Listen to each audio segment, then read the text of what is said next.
vamos a comenzar pidiendo al Espíritu, abriendo nuestro corazón, pidiéndole al Señor que su Espíritu ilumine, fortalezca, transforme nuestra vida. Ven Espíritu Santo.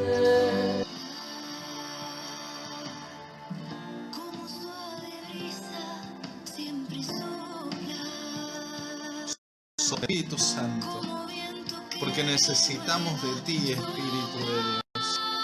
Sopla, sopla, Espíritu Santo.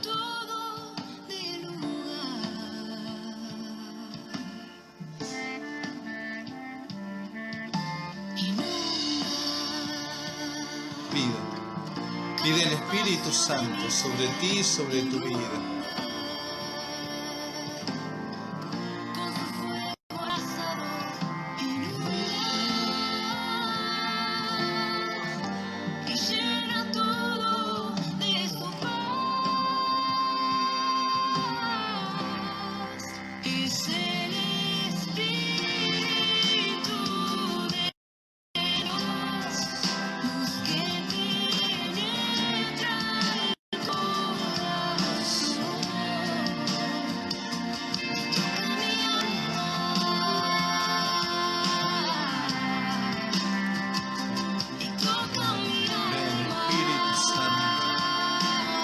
Toca mi alma, toca mi vida. En Espíritu de Dios, necesitamos de ti. Ven Espíritu Santo. Transforma mi vida. Ven Espíritu de Dios. Ven Espíritu Santo.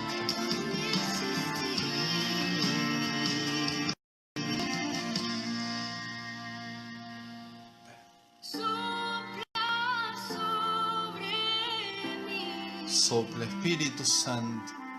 Necesito de tu vida, de tu presencia.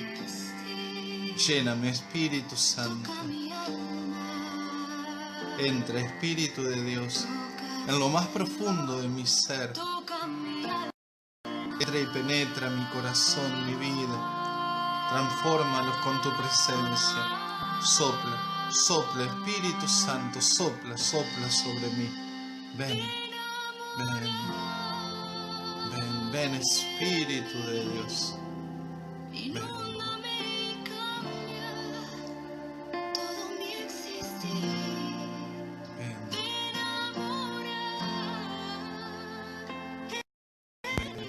Ven y mora en mi corazón.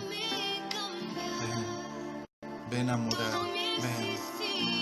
Ven, cambia, transforma, dame vida, Espíritu Santo. Ven Espíritu Divino. Ven Espíritu Santo. Ven fuego de lo alto. Ven llama viva de amor. Ven Espíritu de Dios. Ven Espíritu Santo. Ven Espíritu. Ven a traer paz, consuelo, alegría, fortaleza, luz. Ven Espíritu de Dios. Ven Espíritu Santo. Toca lo más profundo, lo más íntimo de mi ser. Transfórmalo, cámbialo, sánalo, libéralo, consuélalo, ilumínalo, aliméntalo. Toca Espíritu Santo. Pide con tus palabras el Espíritu. Pide. Ven Espíritu Santo. Ven Espíritu Divino. Ven. Y como lo hacemos cada mañana, nos confiamos a la poderosa intercesión de nuestra Madre, la Santísima Virgen María. A ella le decimos: Dios te salve María, llena eres de gracia, el Señor es contigo. Bendita tú eres entre todas las mujeres, y bendito es el fruto de tu vientre Jesús. Santa María, Madre de Dios, ruega por nosotros pecadores, ahora y en la hora de nuestra muerte. Amén. Madre Inmaculada, ruega por nosotros. Bueno, te invito a que entremos en los textos bíblicos, como lo hacemos cada día, para que sea el Señor que nos hable y desde esa palabra del Señor nosotros podamos ir descubriendo la voluntad de Dios en nuestra vida. Vamos a comenzar con la primera carta del apóstol San Pablo a los cristianos de Corinto. Hoy comenzamos a leer esta bellísima carta, bellísima. Creo que tiene mucho para decirnos a nosotros en personal, pero sobre todo a nosotros en lo comunitario. Las cartas de Pablo enviadas a las comunidades buscaban no solo la edificación personal, sino y sobre todo la edificación comunitaria. Hoy Pablo tiene mucho para decirnos ya desde el inicio. Comenzamos capítulo 1, versículos del 1 al 9. Dice así: Pablo, llamado a ser apóstol de Jesucristo por la voluntad de Dios, y el hermano Sóstenes, saludan a la iglesia de Dios que reside en Corinto, a los que han sido santificados en Cristo Jesús y llamados a ser santos, junto con todos aquellos que en cualquier parte invocan el nombre de Jesucristo nuestro Señor, Señor de ellos y nuestro. Llegue a ustedes la gracia y la paz que proceden de Dios nuestro Padre y del Señor Jesucristo. No dejo de dar gracias a ustedes por la gracia que Él les ha concedido en Cristo Jesús. En efecto, ustedes han sido colmados en Él con toda clase de riquezas, las de la palabra y las del conocimiento, en la medida que el temor de Cristo se arraigó en ustedes. Por eso, mientras esperan la revelación de nuestro Señor Jesucristo, no les falta ningún don de la gracia. Él los mantendrá firmes hasta el fin, para que sean irreprochables en el día de la venida de nuestro Señor Jesucristo. Porque Dios es fiel, y Él los llamó a vivir en comunión con su Hijo Jesucristo, nuestro Señor. Palabra de Dios. Bueno, mis hermanos, insisto, comenzamos a leer una de las cartas más bellas de San Pablo. Todas tienen su belleza propia, pero la carta a los Corintios tiene como ese toquecito comunitario mucho más profundo, mucho más visible, que insisto, a revisar, a conocer, a transformar, a mejorar, a madurar nuestra vida no solo personal, sino también la vida comunitaria. Esta es una carta que Pablo escribe justamente buscando, llevando una palabra primero de aliento, como escuchamos en la introducción. Después vendrán la enseñanza y hacia el final vendrá la corrección. Interesante ya un poco el esquema que Pablo va a ir usando, ¿no? Como para que nosotros también vayamos aprendiendo. Lo primero que hace Pablo es dar gracias, recordar a qué estamos llamados, ¿no? ¿Cuál es el, no sé si va a sonar bien, pero digo, cuál es el objetivo de nuestra vida comunitaria? Y después viene la enseñanza, la parte que nosotros podríamos llamar teológica, donde está la enseñanza general, de la cual va a derivar las consecuencias prácticas. Y ahí es donde va a corregir los errores, los desvíos, ¿no? Los problemas o las dificultades que están viviendo las comunidades. En general, Pablo usa siempre el mismo esquema. Y esto ya nos está hablando, mis hermanos, de algo importante. Cuando nosotros queremos corregir, transformar, cuando nosotros queremos hacer madurar, crecer nuestras comunidades, ¿cuál es el esquema de nuestro trabajo? Digo, lo pensaba cuando leía los textos y los ponía delante del Señor, lo pensaba en mi caso concreto, como sacerdote, ¿no? Cuando llego a una nueva comunidad, ¿qué es lo primero que hago? ¿Corregir? ¿Qué es lo primero que hago? ¿Enseñar? ¿Qué es lo primero que hago? ¿Dar gracias? Creo que a veces tenemos que aprender un poco más a estar atentos a esas cosas, justamente para aprender de Pablo. Pablo, que ha pasado por Corinto.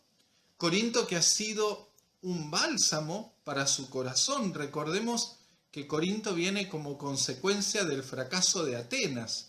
Como fracasó en Atenas, Pablo se va a Corinto, hacia Corinto, ¿no? Y ahí comienza a predicar y ahí tiene una respuesta maravillosa. Es una de las comunidades más fuertes, más vivas, más activas, más receptivas también, y por tanto también una de las comunidades que más dificultades va a tener. En esto tenemos que aprender, mis hermanos, también nosotros, a romper con ese infantilismo, con esa ilusión de que las comunidades cuanto más grande, cuanto más activas, cuanto más vivas están, menos problemas van a tener. Porque no es verdad, los problemas van a estar. Pero Pablo, una vez que se ha ido y cuando les ha enviado a Timoteo y Timoteo vuelve le muestra a Pablo cuáles son las dificultades que tiene la comunidad, Pablo escribe. Y comienza escribiendo desde la acción de gracia. Comienza escribiendo desde la misión. ¿Para qué han sido llamados a la fe? Linda pregunta para nosotros, ¿eh? ¿Para qué fuimos llamados a la fe? ¿Por qué Dios nos ha regalado el don de la fe?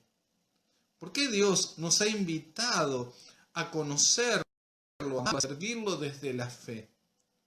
Pablo es muy claro, ¿eh? Para ser santos, ¿eh? Lo dice muy claritamente. Llamados a ser santos, junto con todos aquellos que invocan el nombre de Jesucristo. ¿Eh? Llamados a ser santos. El don de la fe, la invitación a compartir la vida de fe, la invitación a la iglesia, la invitación a conocer a Jesucristo y en Jesucristo al Padre Celestial, es un llamado a la santidad. Por eso el Concilio Vaticano nos va a hablar justamente del llamado universal a la santidad. Todos estamos llamados a la santidad. No en vano, el Papa Francisco nos ha dejado este documento, esta encíclica bellísima, justamente sobre la santidad en el mundo actual. Vivir esa santidad, donde el Papa nos recuerda algo importantísimo. Están estos grandes santos a quienes celebramos en la liturgia, como hoy Santa Mónica, pero después están los santos, como el mismo Papa llama, los santos de la puerta de al lado, los santos que, entre comillas, pasan desapercibidos, que tal vez no hay un culto dedicado a ellos, pero que son los santos de la vida cotidiana, los santos que han vivido cada día y cada momento en la presencia de Dios. Entonces, lo primero que Pablo hace es recordarle a la comunidad de Corinto que está llamada a la santidad. Vos y yo estamos llamados a la santidad, tu comunidad, tu grupo apostólico, tu parroquia, tu diócesis está llamada a la santidad, tu iglesia está llamada a la santidad. Esto es clave, mis hermanos, porque esto empieza a orientar, a corregir, a acompañar, a acomodar todas las prioridades. La prioridad es la santidad, no solo personal, porque eso nos podría llevar al individualismo, nos podría llevar a un despreocuparme del otro. Bueno, yo me santifico solo. No. Llamados a ser santos, es decir, cada uno y juntos, llamados a la santidad. Este es el objetivo, mis hermanos, de cualquier actividad apostólica, de cualquier actividad eclesial. Lo esencial es santo, vida en plenitud, así es, Leo. Vida en plenitud. Después viene entonces la acción de gracias. ¿Por qué? Porque una vez que está puesto el objetivo, el hacia dónde caminamos, Pablo mira a esta comunidad de Corinto y dice, wow, ustedes sí escucharon el mensaje y lo aceptaron en su corazón. Ustedes aceptaron la propuesta de ir hacia la santidad. Ustedes aceptaron los dones, como lo dice recibieron los dones de Dios para ser santos, justamente. Para que ese objetivo se haga realidad, ustedes aceptaron los dones de Dios. Y doy gracias porque aceptaron los dones de Dios. Doy gracias por todo lo que pasa en esta comunidad. Doy gracias por cómo han abierto el corazón. Uno podría pensar, bueno, es una comunidad perfecta. No, para nada. Ya vamos a ir viendo con el correr de los días cómo Pablo va a ir mostrando también debilidades, limitaciones, pecados, falencias, errores, conceptos equivocados, situaciones que no están bien, y las va a ir corrigiendo. Pero, insisto, partiendo de lo que hay, partiendo de aquello que el otro ha recibido, partiendo de la gracia aceptada de parte de Dios. Esta es importante, insisto, perdón que insista tal vez en esto, porque nosotros a veces tenemos la tendencia, la tentación de corregir desde lo que nos parece a nosotros y no desde lo que el otro ha aceptado, desde lo que el otro ha recibido, desde lo que el otro ha podido hacer con lo que ha recibido o con lo que ha aceptado de parte de Dios. Por eso Pablo nos invita también a nosotros a la acción de gracias. ¿De qué podrías darle gracias hoy a Dios? Pero no solo en lo personal, en lo comunitario. Pensá en tu grupo apostólico, pensá en tu parroquia, pensá en tu diócesis. ¿De qué le darías gracias a Dios por ellos o en ellos? ¿Qué hay en ellos o en estos ámbitos, en estos grupos, para dar gracias?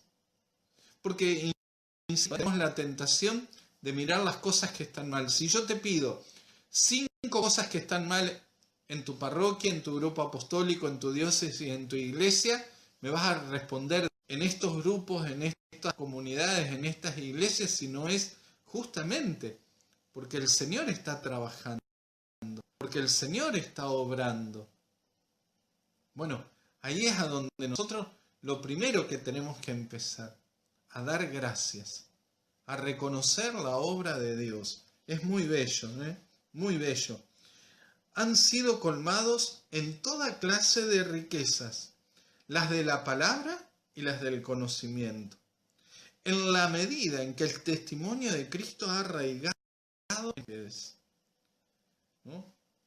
No les falta ningún don de la gracia. Wow, es muy fuerte lo que dice Pablo, La gracia de Dios se ha derramado con toda su riqueza. No les falta nada. Tienen todo. Qué belleza, mis hermanos. Qué belleza para meditar, para reflexionar, para agradecer. Para agradecer. Por eso Pablo hoy termina diciéndonos, Dios es fiel. Dios es fiel y Él los llamó a vivir en comunión con su Hijo Jesucristo. Este, podríamos decir, es el por qué han recibido tantas gracias, el por qué han sido llamados a la santidad.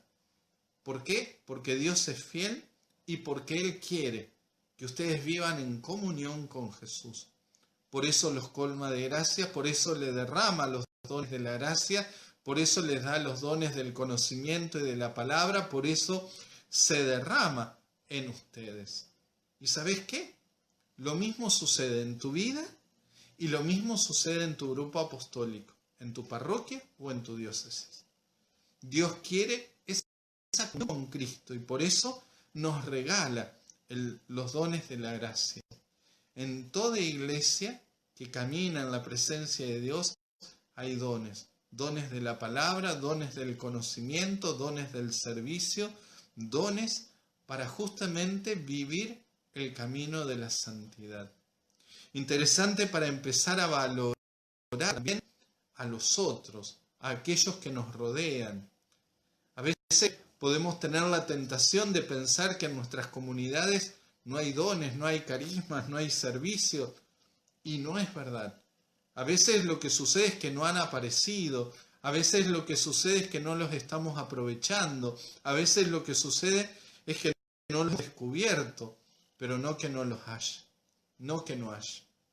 Te invito ahora a que entremos en el Evangelio, porque el Evangelio nos va a dar de alguna manera la respuesta nuestra a este don de la gracia. Cómo actuar, cómo vivir nosotros ante tanto don recibido. Dios actúa, Dios nos regala, Dios obra en nuestra vida. Bueno, ¿cómo respondo? ¿Cómo actúo yo? ¿Cómo voy a responder con mi vida concreta? Te invito a que escuchemos Evangelio de San Mateo, capítulo 24, del 12 al 51. Dice así: Jesús habló diciendo: Estén prevenidos, porque ustedes no saben qué día vendrá su Señor. Entiéndanlo bien. Si el dueño de casa supiera a qué hora de la noche va a llegar el ladrón, velaría y no dejaría perforar las paredes de su casa. Ustedes también estén preparados, porque el Hijo del Hombre vendrá a la hora menos pensada. ¿Cuál es entonces el servidor fiel y previsor, a quien el Señor ha puesto al frente de su personal para distribuir el alimento en el momento oportuno? Feliz aquel servidor a quien su Señor al llegar encuentre ocupado en este trabajo. Les aseguro que lo hará administrador de todos sus bienes.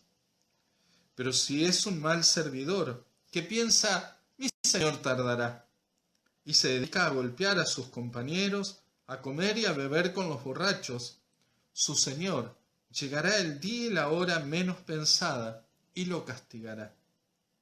Entonces él correrá la misma suerte que los hipócritas. Allí habrá llanto y rechinar de dientes. Palabra del Señor. Bello evangelio, mis hermanos, porque la respuesta nuestra a lo que el Señor está haciendo, a lo que el Señor nos regala, es justamente la del el velar, el estar atentos y el actuar en consecuencia, el actuar con responsabilidad, el obrar sabiendo que tengo que dar cuentas. Esto es interesante, mis hermanos, porque los dones, los regalos, las gracias, lo voy a poner en otros términos, las capacidades que nosotros tenemos no son capacidades meramente naturales. Dios está actuando, Dios está obrando y Dios nos ha regalado esas capacidades. Por eso yo tengo que responder con responsabilidad. Tengo que responder como administrador, no como dueño. Yo no soy el dueño, yo no soy el propietario de estas gracias. Soy el que las recibe y las administra. Por eso, en la administración lo que se pide es la fidelidad, la honestidad, la veracidad en el uso de esos bienes. Esto es de lo que nos habla el Señor. Acá nosotros podemos entender, Jesús nos advierte, miren que el pedido de respuesta, miren que el tener que dar cuentas de lo que hemos hecho puede venir en cualquier momento, porque lo sabemos. Nuestra vida tiene un límite, pero no sabemos cuándo es ese límite. No sabemos qué día y qué hora termina nuestro día. No sabemos qué día y qué hora termina esta historia así como la conocemos. Por eso tenemos que estar atentos. Y bueno, Padre, pero pasaron 2000 años. El Señor demorará otros 2000 años. Vivamos como podamos. No, justamente de eso nos habla. El mal administrador, el mal servidor, es el que no hace lo que tiene que hacer en el momento que tiene que hacerlo. Este es nuestro momento histórico. Este es el momento que Dios eligió desde toda la eternidad para vivir esta historia. Por eso tengo que escribir la mejor página de la historia que yo pueda. Siempre recuerdo cuando llegó aquí a Santa Fe uno de nuestros obispos, que venía de otra diócesis, y él en en su homilía de presentación, él nos decía, somos una página en la historia. Una página que se va escribiendo con nuestras acciones, con nuestras decisiones. Una página que el Señor nos ayuda a escribir con su gracia, pero una página que tenemos que escribir. Me pareció muy bello, mis hermanos, porque él aparte agregaba, no somos ni la primera página ni la última. Somos una página, pero tiene que ser la mejor página que podamos escribir. Porque él nos ayudaba a entender de esa manera. Claro, había un cambio en la diócesis, al cambiar el obispo había un cambio. Pero ese cambio no significaba ni que la historia de la salvación comenzara ese día, ni que esta fuera la última historia de salvación que escribió en esta historia. Ayudarnos a entender que somos parte de una gran historia, pero que somos responsables de esta partecita, de esta página de la historia. Así también vos y yo somos responsables de esta página de la historia. Somos responsables de la página de historia que somos cada uno de nosotros. Esto es lo que nos quiere advertir Jesús. Quiere que estemos en vela, quiere que estemos atentos. Fíjense que el agradecimiento, ¿no? o la recompensa de la que habla Jesús, dice, feliz aquel servidor a quien su Señor al llegar encuentre ocupado en este trabajo. Bueno, ¿cuál es tu misión? ¿Cuál es tu lugar? ¿Cuál es el comedido? ¿Cuál es el encargo que Dios te ha dado? Bueno, en eso tenemos que estar ocupados cuando llegue el Señor. Sea, insisto, en nuestra propia historia, sea en la historia de nuestra iglesia, sea en la historia de este mundo. Aquí es a donde entra la responsabilidad, la fidelidad a lo que se nos ha pedido. El que es fiel en lo poco, es fiel en lo mucho, dice Jesús. Bueno, este es el momento. ¿Soy fiel en lo poco? ¿Soy fiel en los pequeños detalles? ¿Soy fiel en las pequeñas cosas que el Señor me pide? Aquí hagamos la comparación con lo que nos decía ayer el Señor, ¿no? ¡Ay de ustedes, escribas fariseos! Aquí estamos hablando justamente de no quedarnos en las menudencias e ir a lo esencial. Pero en eso esencial, aunque sea pequeño, tengo que ser fiel. A veces podemos tener la tentación, el miedo o el desánimo de no estar tal vez en lugares de importancia, en lugares de poder, en lugares de renombre. ¿Es realmente importante? Yo siempre hago esta comparación.